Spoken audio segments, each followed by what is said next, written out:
শাকিব খানের official verified Facebook পেজে কিছুটা পরিবর্তন দেখা দিয়েছে, আর পরিবর্তনটা অপু বিশ্বাস কেন্দ্রিক। শাকিব খান কি কি পেজে লাইক দিয়েছেন তা তার হোমে দেখা যেত বেশ স্পষ্টভাবেই, এখনো দেখা যাচ্ছে তা। তবে সেখানে অপু বিশ্বাসের পেজটির বদলে দেখা যাচ্ছে বুবলির পেজ। বুবলির এই পেজটিতে ক্লিক করলে বুবলির অফিসিয়াল ফ্যান পেজে নিয়ে যাচ্ছে দর্শক ভক্তদের।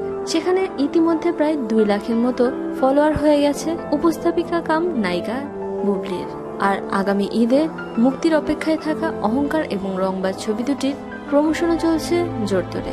এদিকে কেন এরকম একটা ঘটনা ঘটলো তা নিয়ে শাকিব খান বা তার অ্যাডমিনের কোনো মন্তব্য আমরা কালেক্ট করতে পারিনি। উল্লেখ্য, বেশ কিছুদিন ধরেই শাকিব অপুর সংসারে ভাঙনের সুর বাজছে এরকম একটা গুজব রটে আসছিল মিডিয়া পাড়ায়। অপু বিশ্বাস অবশ্য সেগুলোকে একেবারে নাকচ করে দিয়েছেন। তিনি বলেছেন স্বামী সন্তান নিয়ে সুখের দিন কাটছে তার। তবে বাস্তবতা কেন জানি কিছুটা ভিন্নই দেখা যাচ্ছে। অবশ্য এটা অপু বিশ্বাসের ব্যক্তিগত ব্যাপার। তবে এভাবে অপু বিশ্বাসের অফিসিয়াল ভেরিফাইড ফ্যান পেজটিকে সরিয়ে শবনম বুবলির পেজটি ওখানে লিঙ্ক রাখাকে পছন্দ করছেন না শাকিব অপুর ভক্তরা। এর আগে জুটি বেঁধে শাকিব খান অনেকের সাথেই অভিনয় করেছেন, তবে কারোর সাথে কোনো স্ক্যান্ডাল শোনা যায়নি তার। এবারই প্রথম বুবলির সাথে বিভিন্ন ধরনের কানাঘুষা চলছে প্রায় মাস 4 বেশি সময় ধরে।